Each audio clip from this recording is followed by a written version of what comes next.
ಕೇವಲ ಸಂಘಟನೆಯಿಂದ ಮಾತ್ರ ಆಗೋದಿಲ್ಲ.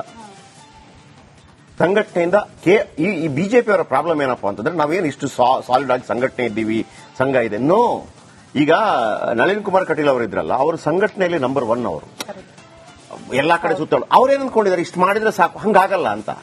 ನಿಮ್ಗೊಂದು ಉದಾಹರಣೆ ಹೇಳ್ತೀನಿ. ಇದು ತುಂಬಾ ಸಲ ಹೇಳಿದ್ದೀನಿ. ಇದೇ ಯಡಿಯೂರಪ್ಪನವರ ಹುಟ್ಟುಹಬ್ಬ ಇಲ್ಲಿ ಅರಮನೆ ಮೈದಾನದಲ್ಲಿ ಆಯ್ತು. BL ಸಂತೋಷ್ ಅವರು ಬಂದಿದ್ರು. BL ಸಂತೋಷ್ ಕೂಡ ರಾಷ್ಟ್ರೀಯ ಪ್ರಧಾನ ಕಾರ್ಯದರ್ಶಿ, ಬಹಳ ದೊಡ್ಡ ನಾಯಕರು ಬಿಜೆಪಿಯಲ್ಲಿ. ಆಗ ಅವರೊಂದು ಮಾತನ್ನು ಹೇಳ್ತಾರೆ ನೋಡಿ, ಬಿಜೆಪಿ ಸಂಘಟನೆ ಕೇರಳದಲ್ಲಿ ಬಲಿಷ್ಠವಾಗಿದೆ. ಅತಿ ಹೆಚ್ಚು RSS ಶಾಖೆ ಆಗೋದೇ ಇಲ್ಲಿ ಕೇರಳದಲ್ಲಿ.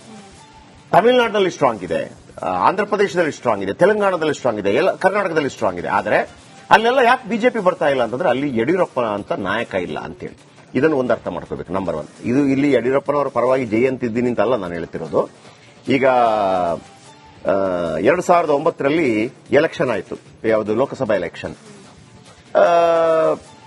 ಒಂದು ಕಾಲದ ಫೈರ್ ಬ್ರ್ಯಾಂಡ್ ಆಗಿದ್ದಂತ ಅಡ್ವಾಣಿ ಅವರೇ ಪ್ರಧಾನಮಂತ್ರಿ ಅಭ್ಯರ್ಥಿ ಆಗಿದ್ದದ್ದು. ಅವತ್ತು ನಾನು ನಿಮಗೆ ಹೇಳಿದೆ, ಅವತ್ತು ಬಿಜೆಪಿಗೆ ಇಡೀ ದೇಶದಲ್ಲಿ ಪ್ರಾಪ್ತವಾದ ಮತಗಳು 7 ಕೋಟಿ, ಕಾಂಗ್ರೆಸ್ಗೆ 10 ಕೋಟಿ.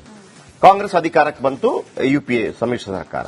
2009ಕ್ಕೆ 7 ಕೋಟಿ ಇದ್ದಂತ ಬಿಜೆಪಿ ಮತಗಳು 2014ಕ್ಕೆ ಆದಾಗ ನರೇಂದ್ರ ಮೋದಿ ಅವರು ಪ್ರಧಾನಮಂತ್ರಿ ಅಭ್ಯರ್ಥಿ ಅಂತ ಏನು ಗೋವಾ ಇದರಲ್ಲಿ ಅನೌನ್ಸ್ ಆಗುತ್ತೆ.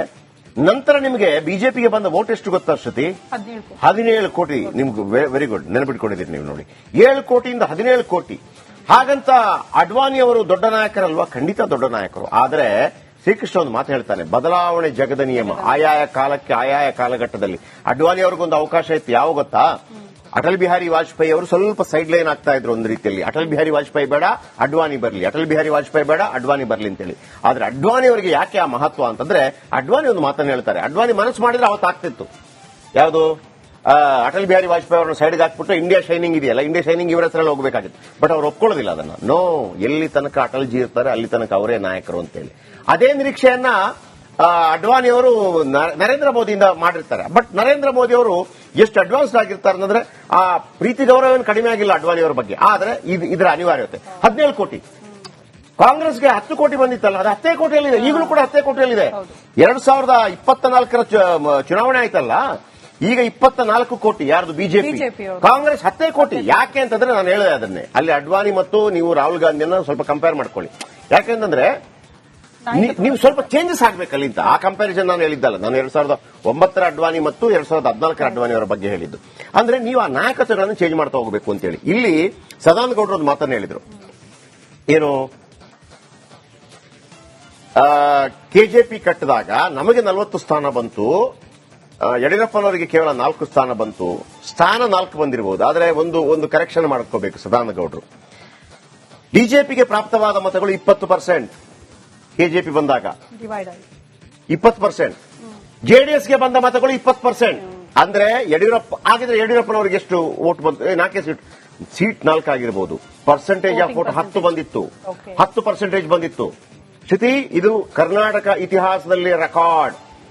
ಯಾಕೆ ಅಂತಂದ್ರೆ ಅದಕ್ಕಿಂತ ಮೊದಲು ಯಾರಾದ್ರೂ ರೆಬಲ್ ಆಗಿ ಹೋಗಿದ್ರೆ ಅದಕ್ಕೆ ಬಂಗಾರಪ್ಪ ಅವರು ಹೋಗಿದ್ರು, ಕ್ರಾಂತಿ ರಂಗ, ಕರ್ನಾಟಕ ವಿಕಾಸ್ ಪಾಟೀಲ್ ಹೋಗಿದ್ರು. ಆಗ್ಲೂ ಕೂಡ ಅವರು ಪಡ್ಕೊಂಡಂತಹ ಮತಗಳು ಇದೆಯಲ್ಲ 7.2%. 7.2% ಸೀಟ್ ಜಾಸ್ತಿ ಗೆದ್ರು ಅವರು. ಯಡಿಯೂರಪ್ಪನವರ ಬ್ಯಾಟ್ಲಕ್ ಸೀಟ್ ಜಾಸ್ತಿ ಗೆಲ್ಲಿಲ್ಲ ಅವರು. ಇದರ ಜೊತೆಗೆ ಇನ್ನೊಂದು ಮಾತು ಹೇಳ್ಬಿಡ್ತೀನಿ. ಅಂದ್ರೆ ನಾನು ಯಾಕೆ ಹೇಳಿದೆ, ಒಬ್ಬ ನಾಯಕ ಬೇಕು ಅಂತ. ನಿಜವಾಗಿ ಅಂದ್ರೆ ಬಿಜೆಪಿಯನ್ನು ಹಾಳು ಮಾಡಿ ಆಯ್ತು ಇವರು. ಕೇಂದ್ರದವರು ಬಿಜೆಪಿಯನ್ನು ಹಾಳು ಮಾಡಿ ಆಯ್ತು. ಮತ್ತೊಮ್ಮೆ ಹೇಳ್ತಾ ಇದ್ದೀನಿ, ಕೇವಲ ಸಂಘಟನೆಯಿಂದ ಆಗೋದಿಲ್ಲ. ಸಂಘಟನೆಯಿಂದ ಸಂಘ ಕಟ್ಟಬಹುದು, RSS ಕಟ್ಟಬಹುದು. ನೀವು ಪಾರ್ಟಿ ಕಟ್ಟಬೇಕು ಅಂತಂದ್ರೆ ಹಂಗಾಗಲ್ಲ. ಅಲ್ಲಿ ಜಾತಿಗಳು ಬರ್ತವೆ. ನಿಮಗೆ RSS ಅಲ್ಲಿ ನಿಮಗೆ ಜಾತಿ ಬರಲ್ಲ. RSS ಅಲ್ಲಿ ನಿಮಗೆ ಜಾತಿ ಬರಲ್ಲ. ಸಂಘ ಪರಿವಾರ ಅಲ್ಲಿ ಒಂದೇ ಹಿಂದುತ್ವ, ಭಗವದ್ವಜ, ಸಂಘ ಪರಿವಾರ, ನಮಸ್ತೆ ಸದಾ ವತ್ಸಲೆ ಮಾತೃಭೂಮಿ, ಇದೊಂದೇ ಬರೋದು. ಅವರು ಈ ಕಡೆ ಬಂದ ತಕ್ಷಣ, ಪಾರ್ಟಿಯಿಂದ ಬಂದ ತಕ್ಷಣ ಲಿಂಗಾಯತ ಆಗ್ಬಿಡ್ತಾನೆ, ಒಕ್ಕಲಿಗ ಆಗ್ಬಿಡ್ತಾನೆ, ದಲಿತ ಆಗ್ಬಿಡ್ತಾನೆ, ಬ್ರಾಹ್ಮಣ ಎಲ್ಲರಾಗ್ಬಿಡ್ತಾರೆ ಅವರು. ಅದೊಂದು ವಿಚಿತ್ರ. ಕೆಡರ್ನ ವಿಚಾರಗಳೇ ಬೇರೆ. ಆಯ್ತಾ? ಇಲ್ಲಿ ಪಕ್ಷ ಸಂಘಟನೆ ವಿಚಾರ ಹೇಳಿದ್ರಲ್ಲ, ನಾಯಕನಿಲ್ಲದ ಇದು ನೋಡಿ. 2018ರಲ್ಲಿ ಯಡಿಯೂರಪ್ಪನವರು ಮುಖ್ಯಮಂತ್ರಿ ಆಗ್ತಾರೆ, ವಾಪಸ್ ಬರ್ತಾರೆ, ಮುಖ್ಯಮಂತ್ರಿ ಆಗ್ತಾರೆ ಅಂತ ಆಗತ್ತೆ. ಬಿಜೆಪಿ 60 ಜನ, ಕರೆಕ್ಟ್ ನೆನಪಿಟ್ಕೊಳ್ಳಿ, 60 ಜನ ಲಿಂಗಾಯತ ನಾಯಕರಿಗೆ ಟಿಕೆಟ್ ಕೊಡುತ್ತೆ. ಎಷ್ಟು? 60 ಜನರಿಗೆ. ಎಷ್ಟು ಜನ ಗೆಲ್ತಾರೆ ಗೊತ್ತಾ? 37 ಜನ ಗೆಲ್ತಾರೆ.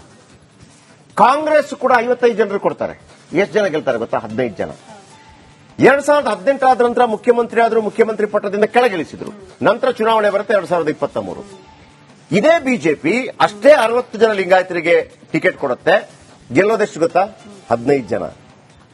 ಇದೇ ಕಾಂಗ್ರೆಸ್ 55 ಜನರಿಗೆ 55 ಜನರು 49 ಜನರಿಗೆ ಟಿಕೆಟ್ ಕೊಡುತ್ತೆ. ಗೆಲ್ಲೋದೆಷ್ಟು ಜನ ಗೊತ್ತಾ? 37 ಜನ. ಆದ್ರೆ ನೀವು ಅರ್ಥ ಮಾಡ್ಕೊಳ್ಳಿ, ಒಬ್ಬ ನಾಯಕರ ಶಕ್ತಿ. ಹಾಗೇನೆ ನಾನು ಯಾರು ಇವರಿಗೆ ಶಕ್ತಿ ಇಲ್ಲ ಅಂತಲ್ಲ, ಯಾರಿಗೆ ಯತ್ನಾಳ್ ಅವ್ರಿಗೆ ಖಂಡಿತ ಶಕ್ತಿ ಇದೆ. ನೀವ್ ಹೆಂಗ್ ಬೆಳೆಸ್ಕೊಂಡ್ರಿ ಅದನ್ನ ಅಂತ. ಯತ್ನಾಳ್ ಅವರನ್ನ ಲೀಡರ್ ಆಗಿ ಮಾಡೋದಕ್ಕೆ ಬಿಜೆಪಿ ಮತ್ತು RSS ನ ಕೊಡುಗೆ ಏನು? ನೀವೇನು ಅವಕಾಶ ಕೊಟ್ರೆ ಅವ್ರಿಗೆ ಒಂದು ಅವಕಾಶ ಮಾಡಿಕೊಡ್ಬೇಕಾಗಿತ್ತು. ಆಯ್ತಪ್ಪ, ನಿನ್ನ ತಾಕತ್ ತೋರಿಸು. ಉತ್ತರ ಕರ್ನಾಟಕ ಚುನಾವಣೆ ಆಯ್ತಲ್ಲ ಮೊನ್ನೆ, ಈಗ ಯಾರು ಸದಾನಂದ ಗೌಡ್ರು ಹೇಳಿದ್ರಲ್ಲ, ನಿಮ್ಮ ಅಧ್ಯಕ್ಷತೆಯಲ್ಲಿ ಕೊಡಬೇಕಾಗಿತ್ತು. ಇಲ್ಲಪ್ಪ, ಇದನ್ನ ನಿಮ್ಮ ಉಸ್ತುವಾರಿಯಲ್ಲಿ ಕೊಡ್ತೇನೆ. ನೀವು ಅವರನ್ನ ಟೆಸ್ಟಿಂಗ್ ಮಾಡಿದ್ರಾ? ಇಲ್ಲ. ನೀವು ಯಾರನ್ನೆಲ್ಲ ಕಿತ್ತು ಬಿಸಾಕಿದ್ರಿ? ನಾನು ಹೇಳ್ತಿರೋದು, ಒಂದು ಕಡೆ ಯಡಿಯೂರಪ್ಪನವರು ಬೇಕು, ಒಂದು ಕಡೆ ಯಾರು ಯತ್ನಾಳ್ ಅವರು ಬೇಕು. ಹಾಗಿದ್ರೆ ಮಾತ್ರ ಆಗತ್ತೆ. ನಾಟ್ ಓನ್ಲಿ ನೋಡಿ, ಒಬ್ಬರೇ ಯಡಿಯೂರಪ್ಪನಿಂದಲೂ ಆಗ್ತಿರ್ಲಿಲ್ಲ. ಅಲ್ಲಿ BB ಶಿವಪ್ಪ ಇದ್ರು. BB ಶಿವಪ್ಪ ಯಡಿಯೂರಪ್ಪನವರ ಹಾಗಂತ ಆರಂಭದಲ್ಲಿ ಬಂದಿರೋದು ಕೊಡೋಕ್ಕಾಗೋದಿಲ್ಲ. BB ಶಿವಪ್ಪನ ನಂತರ ಯಡಿಯೂರಪ್ಪನವರಿಗೆ ಒಬ್ಬರಿಗೆ ಆಗಲಿಲ್ಲ. ಆಗ ಅನಂತಕುಮಾರ್ ಬಂದ್ರು. ಅನಂತಕುಮಾರ್ ಅವರು ಸೇರಿ ಉತ್ತರ ಕರ್ನಾಟಕದಲ್ಲೆಲ್ಲ ಪ್ರಚಾರ ಮಾಡಿದ್ರು. ಅವರು ಬಿಜೆಪಿ ಪ್ರಚಾರ ಮಾಡಿದ್ದಲ್ಲ, ಅವರೇನು RSS ಪ್ರಚಾರ ಮಾಡಿದ್ರು. ಹೋಗ್ಬಿಟ್ಟು ಯಡಿಯೂರಪ್ಪ ಮತ್ತು ಅನಂತಕುಮಾರ್ ಎಲ್ಲ JDS ನಲ್ಲಿರುವ ಕೆಲವು ನಾಯಕರನ್ನೆಲ್ಲ ಕರ್ಕೊಂಡ್ಬಂದ್ರು. ರಮೇಶ್ ಜಿಗಜಿಣಗಿ ಕರ್ಕೊಂಡ್ಬಂದ್ರು, ಶಕ್ತಿ ಜಾಸ್ತಿ ಆಯ್ತು. ಅಲ್ಲಿ ಗೋವಿಂದ ಕಾರಜೋಳ ಇದ್ರು, ದಲಿತ ನಾಯಕ, ಕರ್ಕೊಂಡ್ಬಂದ್ರು, ಶಕ್ತಿ ಜಾಸ್ತಿ ಆಯ್ತು. ಹಿಂಗಿಂಗೆ ಮಾಡಿ ಮಾಡಿ ಮಾಡಿ ಮಾಡಿ ಅಷ್ಟಾಗುವಾಗ ದೊಡ್ಡ ತಲೆ ಯಾರು ಬಂಗಾರಪ್ಪ ಬಂದ್ಬಿಟ್ರು. ಬಂಗಾರಪ್ಪ ಗೊತ್ತಲ್ಲ, ಇಂಜಿನ್. ಬಂಗಾರಪ್ಪ ಬಂದಾಗ 79 ಹೋಗ್ಬಿಡ್ತು ಸೀಟು. ಎನ್ಕ್ಯಾಶ್ ಆಯ್ತು. ಎನ್ಕ್ಯಾಶ್ ಆದ್ರೆ ದೊಡ್ಡ ಪಾರ್ಟಿ ಆಯ್ತು. ಸೊ ಇದನ್ನೆಲ್ಲ ಯಾವ ಆಗಿದ್ರೆ ಹೈಕಮಾಂಡ್ಗೆ ಇದೆಲ್ಲ ಗೊತ್ತಿಲ್ವಾ? ಎಂತ ನಾಯಕರನ್ನ ತೆಗೆದು ಬಿಸಾಕಿದ್ರಿ ನೀವೆಲ್ಲ? ಎಂತ ನಾಯಕರು? ಈಶ್ವರಪ್ಪ ಏನ್ರಿ ಮಾಡಿದ್ದಾರೆ ಪಾರ್ಟಿಗೆ? ಆಯ್ತಪ್ಪ, ಸ್ವಲ್ಪ ಬಾಯಿ ಏನೋ ಒಂದು ಮಾತಾಡ್ತಾರೆ. ಆದ್ರೆ ಅವರಿಗೆ ಪಾರ್ಟಿ ಒಳಗಿರುವಂತಹ ಗೌರವ, ಅವರ ಮಗನಿಗೊಂದು ಟಿಕೆಟ್ ಕೊಡೋಕ್ಕಾಗಿಲ್ಲ ನಿಮಗೆ. ಬಸವರಾಜ ಬೊಮ್ಮಾಯಿ ಅವರಿಗೆ ಇದ್ದ ಟಿಕೆಟ್ ಅನ್ನ ಕಿತ್ಕೊಂಡು, ಶಿಗ್ಗಾವೇಲಿ ಅವರು ಗೆದ್ದಿದ್ರು, ಅವರ MLA ಕಿತ್ಕೊಂಡು ಅವರನ್ನ MP ಮಾಡಿ ಆ ಜಾಗಕ್ಕೆ ಮಗನ್ ಕೊಟ್ಟು ಅಲ್ಲಿ ಸೋತು ಭರತ್ ಬೊಮ್ಮಾಯಿ. ಅದರ ಬದಲಿಗೆ ಹಾವೇರಿಯ ಟಿಕೆಟ್ ಸೋಲ್ತೀವೋ ಗೆಲ್ತೀವಪ್ಪ.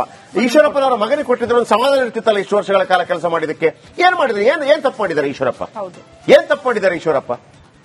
ನಂಬರ್ 1. ಅನಂತಕುಮಾರ್ ಹೆಗಡೆ ಏನ್ ಸಂವಿಧಾನದ ಬಗ್ಗೆ ಮಾತಾಡಿದ್ರಂತೆ, ಬಿಜೆಪಿ ಸೋತೋಗ್ಬಿಡುತ್ತಂತೆ. ನಾನು ಅದನ್ನೇ ಕೂಡ ಹೇಳಿದೆ. ಒಂದು ಸಂವಿಧಾನ ಓಕೆ, ಅದ್ರ ಬಗ್ಗೆ ಚರ್ಚೆ ಆಯ್ತು, ಓಕೆ, ಅದು ಅವರು ಅನ್ಕೊಂಡಿರೋದು ಸಂವಿಧಾನದ ಬಗ್ಗೆ ಮಾತನಾಡೋದಕ್ಕೆ ಕಡಿಮೆ ಆಗಿದೆ ಅಂತ ಹೇಳಿ ಬಿಜೆಪಿ ಅನ್ಕೊಂಡಿದ್ರು. ಸತ್ಯಾಂಶ ಯಾರಿಗೂ ಗೊತ್ತಿಲ್ಲ. ನಿಜವಾಗಿ ಬಿಜೆಪಿ 240 ಬರೋದಕ್ಕೆ ಕಾರಣ ಇಂಡಿ ಮೈತ್ರಿಕೂಟ ಜೊತೆಯಾಗಿದ್ದಕ್ಕೆ ಕಾರಣ. ಇಂಡಿ ಮೈತ್ರಿಕೂಟ ಜೊತೆಯಾಗಿಲ್ಲ ಅಂತಂದ್ರೆ ಖಂಡಿತವಾಗ್ಲೂ 300 ಪಾರ್ ಆಗ್ತಾ ಇತ್ತು. ಈಗಲೂ ಕೂಡ ನಾನು ಹೇಳಿದ್ನಲ್ವಾ, ಕಾಂಗ್ರೆಸ್ಗೆ ಓಟು ಜಾಸ್ತಿ ಎಲ್ಲ ಆಗಿದೆ. 11 ಕೋಟಿ ಆಗಿದೆ ಅಷ್ಟೇ. ಯಾಕೆ 11 ಕೋಟಿ ಆಯ್ತು? 10 ಕೋಟಿ ಇದ್ದಂತ ಓಟ್ 11 ಕೋಟಿ ಯಾಕಾಯ್ತು ಅಂತಂದ್ರೆ, ನಾವು ನೀನು ಫೈಟ್ ಮಾಡ್ತಾ ಇದ್ವಿ, ನಾವು ಫೈಟ್ ಮಾಡ್ತಾ ಇಲ್ಲ, ಜೊತೆಗೆ ಹೋಗ್ತಾ ಇದ್ವಿ. ನಿಮ್ಮ ಓಟು ನನಗೆ ಬರ್ತಾ ಇದೆ 11 ಕೋಟಿ. ಬಿಜೆಪಿ ಯಾಕೆ 24 ಕೋಟಿ ಆಯ್ತು? ಅನಂತಕುಮಾರ್ ಹೆಗಡೆ ಒಂದು ಹೇಳಿಕೆಯಿಂದ ಹಿಡಿದಿದೆ. ಆಗಿದ್ರೆ ಏನು ರಾಷ್ಟ್ರ ನಾಯಕನ ಅನಂತಕುಮಾರ್ ಹೆಗಡೆ? ನಾನು ಹೇಳಿದ್ದು ಅವರ ಒಂದು ಹೇಳಿಕೆ ಹಂಗಾಗ್ಬಿಡುತ್ತಂತೆ. ಹಾಗಿದ್ರೆ ಇವತ್ತು ಇವರು ಯಾರು DK ಶಿವಕುಮಾರ್ ಹೇಳಿದ್ರಲ್ಲ, ಯಾಕೆ ಅದು ಹಿನ್ನಡೆ ಆಗ್ಬೇಕಿತ್ತಲ್ಲ? ಎಲ್ಲೂ ಕಾಣ್ತಾನೆ ಇಲ್ಲ ಹಿನ್ನಡೆ ಆಗಿರೋದು ಕಾಂಗ್ರೆಸ್ಗೆ. ಹೇಳಿದ್ ನಾನು. ಅಂದ್ರೆ ನೀವ್ ಹೆಂಗೆ ಅದನ್ನ ಪೋಟ್ರೆ ಮಾಡ್ತೀರ ಅನ್ನೋದ್ರ ಮೇಲೆ. ಆಯ್ತಪ್ಪ, ಪ್ರತಾಪ್ ಸಿಂಹ ಏನ್ ತಪ್ಪು ಮಾಡಿದ್ರು? ಅವ್ರಿಗೆ ಯಾಕೆ ಟಿಕೆಟ್ ಕೊಡ್ಲಿಲ್ಲ? ಆಯ್ತು, ಚನ್ನಪಟ್ಟಣದಲ್ಲಾದ್ರೂ ಕೊಡ್ಬೋದಿತ್ತಲ್ಲ ಅವ್ರಿಗೆ. ಅದಲ್ಲದಿದ್ರೆ ಚನ್ನಪಟ್ಟಣದಲ್ಲಿ ಕೊಡ್ಬೋದಿತ್ತಲ್ಲ, ನಿಮಗೆ ಮಾಡಲಿಲ್ಲ. ಆಯ್ತು. ಆಮೇಲೆ ಯಾರು? ಸಿಟಿ ರವಿ ಮಧ್ಯಪ್ರದೇಶಕ್ಕೆ ಹೋಗ್ಬಿಟ್ಟು ಪಾಪ 165 ತಗೊಂಡ್ಬರ್ತಾರೆ. ಅವರನ್ನ ಇಲ್ಲಿ ಸೋಲಿಸಂತ ಇವರು JDS ಸೋಲಿಸುತ್ತೆ, ನೀವು ಅವ್ರ ಜೊತೆ ಹೋಗ್ತೀರಿ. ಅವರನ್ನೊಂದು ವಿಪಕ್ಷ ನಾಯಕ ಅಥವಾ ಇದಕ್ಕೆ ವಿಧಾನ ಪರಿಷತ್ ಸಭಾನಾಯಕ ಮಾಡಲಿಲ್ಲ. ಪಾಪ ಯಾರು ಛಲವಾದಿ ನಾರಾಯಣ ಮಾಡಿದ್ರು. ನಾನು ಅವ್ರಿಗೇನು ವಿರೋಧ ಅಲ್ಲ, ಅವ್ರಾಗ್ಲಿ ಪಾಪ, ಇಲ್ಲ ಅಂತಲ್ಲ. ಅವ್ರ ಪಾಪ 40 ವರ್ಷಗಳ ಕಾಲ ಕಾಂಗ್ರೆಸ್ ಅಲ್ಲಿ ಹೊತ್ಕೊಂಡು 5 ನಯ ಪೈಸೆ ಸಿಗ್ಲಿಲ್ಲ. ಬಿಜೆಪಿ ಒಂದು ಮರ್ಯಾದೆ ಸಿಕ್ಕಿದೆ ಅವರಿಗೆ, ಮಾಡ್ಲಿ. ವಾಟ್ ಅಬೌಟ್ ಸಿಟಿ ರವಿ ಒಳ್ಳೆ ನಾಯಕ ಅಲ್ವಾ? ಮೊನ್ನೆ ಸಿಡಿದದ್ದು ಹೋದ್ರು ಸುನಿಲ್ ಕುಮಾರ್ ಸಿಕ್ಕಾಕೊಂಡಿಲ್ಲ ಇವರ ಕೈಗೆ. ರಾಷ್ಟ್ರೀಯ ಪ್ರಧಾನ ಕಾರ್ಯದರ್ಶಿ 16 ಮುಂದುವರಿಸಬೇಕಿತ್ತು. ಇಲ್ಲಿ ಬಂದು ಕರ್ಕೊಂಡ್ಬಂದು ಇಲ್ಲ ಅಧ್ಯಕ್ಷ ಮಾಡ್ತೀನಿ ಅಂತ ಅಂದ್ಬಿಟ್ಟೆಲ್ಲ. ಇವತ್ತು ಬಿಜೆಪಿಯ ಈ ಇಂಥ ಪರಿಸ್ಥಿತಿಗೆ ಕಾರಣ ನನ್ನ ಪ್ರಕಾರ ಕೇಂದ್ರದ ನಾಯಕರು ರಾಜ್ಯ ಬಿಜೆಪಿ ನಾಯಕರನ್ನ ತೃಣಕ್ಕೆ ಸಮಾನ ಮಾಡಿದ್ದಾರೆ. ಆಮೇಲೆ ರಾಜ್ಯ ನಾಯಕರು ಕೂಡ ಹಂಗೆ ನಡ್ಕೊಂಡಿದ್ದಾರೆ. ನೀವು ನಿಮ್ಮ ಬಲಿಷ್ಠತೆಯನ್ನು ತೋರಿಸಲೇ ಇಲ್ಲ. ರಾಜ್ಯದ ಬಗ್ಗೆ ಹೆಂಗ್ ಪವರ್ಫುಲ್ ಆಗಿರಬೇಕು ಅಂತಂದ್ರೆ ನಿಮ್ಗೆ ಗೊತ್ತಾಗ್ತಿಲ್ಲ. 28 ಬಂದಾಗಲೂ ಕೂಡ ನೀವು ರಾಜ್ಯದ ಬಗ್ಗೆ ಮಾತಾಡಬೇಕಾಗಿತ್ತು. ನೀವು ಇಲ್ಲ ಕೇಂದ್ರದವರು ಏನ್ ಹೇಳ್ತಾರೆ ಅದನ್ನ ಹೇಳಿದ್ರೆ ಸಾಕು. ಯಾಕೆ ಬೇಕು? ಯಾಕೆ ನಮಗೆ ಅನಂತಕುಮಾರ್ ಅವರು, ದಿವಂಗತ ಅನಂತಕುಮಾರ್ ಅವರು ನಮಗೆ ಮೇಲ್ಪಂಕ್ತಿ ಆಗಬಾರದು? ಅನಂತಕುಮಾರ್ ಯಾವುದೇ ಪಾರ್ಟಿ ಇರಲಿ, ಇಲ್ಲಿ SM ಕೃಷ್ಣ ಇದ್ರು, ಅಲ್ಲಿ ಅಟಲ್ ಬಿಹಾರಿ ವಾಜಪೇಯಿ ಇದ್ರು, ಏನು SM ಕೃಷ್ಣ ಅವರ ಯಾವ ಕೆಲಸ ಆಗಬೇಕಾಗಿದ್ರು ಕೂಡ ಅಲ್ಲಿ ಆಗ್ತಿತ್ತು ಕೆಲಸ. ಹಾಗೇನೆ SM ಕೃಷ್ಣ ಅವರಿಗೆ ಒಂದು ಲಾಭನೂ ಮಾಡಿಕೊಟ್ರು. ಬಸವನಗುಡಿಯಲ್ಲಿ ಯಾರೋ ಈ ಬೈರೇಗೌಡರ ಮಗ ಕೃಷ್ಣ ಬೈರೇಗೌಡ ಅವರ ಒಂದು ಎಲೆಕ್ಷನ್ ನಿಂತಾಗ ಸ್ವಲ್ಪ ಅನಂತಕುಮಾರ್ ಅವರಿಗೆ ಹೆಲ್ಪ್ ಮಾಡಿಕೊಟ್ರು. ಅದು ಬೇರೆ ವಿಚಾರ ಇರಲಿ. ಒಂದಂತೂ ಬಹಳ ಸ್ಪಷ್ಟ, ಬಿಜೆಪಿಯ ಇವತ್ತಿನ ಪರಿಸ್ಥಿತಿಗೆ ಕೇಂದ್ರದ ನಾಯಕರೇ ಕಾರಣ ನನ್ನ ಪ್ರಕಾರ. ಆಮೇಲೆ ಅದಕ್ಕೆ ತಕ್ಕ ಹಾಗೆ ನಮ್ಮ ಕಾಂಗ್ರೆಸ್ ನಾಯಕರು ಕೂಡ ಒಂದು ರೀತಿಯಲ್ಲಿ ಬಿಜೆಪಿ ನಾಯಕರು ಕೂಡ ತಮ್ಮ ನಾಯಕತ್ವವನ್ನು ಪ್ರದರ್ಶನ ಮಾಡಲೇ ಇಲ್ಲ.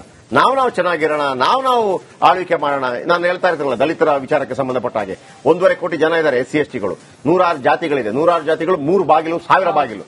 ನೀವು ಜೊತೆಗೆ ಆದ್ರೆ ಏನು ದಲಿತರಿಗೆ ಮುಖ್ಯಮಂತ್ರಿ ಯಾವನು ಏನು ಭಿಕ್ಷೆ ಕೊಡಬೇಕಾಗಿಲ್ಲ. ನೀವೊಂದಾಗಲ್ಲ, ನಿಮ್ಮನ್ನ ಯೂಸ್ ಮಾಡ್ಕೋತಾರೆ. ಹಿಂಗೆ ಆಗಿದೆ. ರಾಜ್ಯ ನಾಯಕರು ಚೆನ್ನಾಗಿ ಬಿಜೆಪಿಯನ್ನು ಕಟ್ಟುವಂತ ಪ್ರಯತ್ನವನ್ನು ಮಾಡಿಲ್ಲ. ಕೇಂದ್ರ ನಾಯಕರು ಅವರ ಮೂಗಿಗೆ ತಕ್ಕ ಹಾಗೆ ನೀವನ್ನ ಆಟ ಆಡಿಸ್ತಾ ಇದ್ದಾರೆ. ನೆಕ್ಸ್ಟ್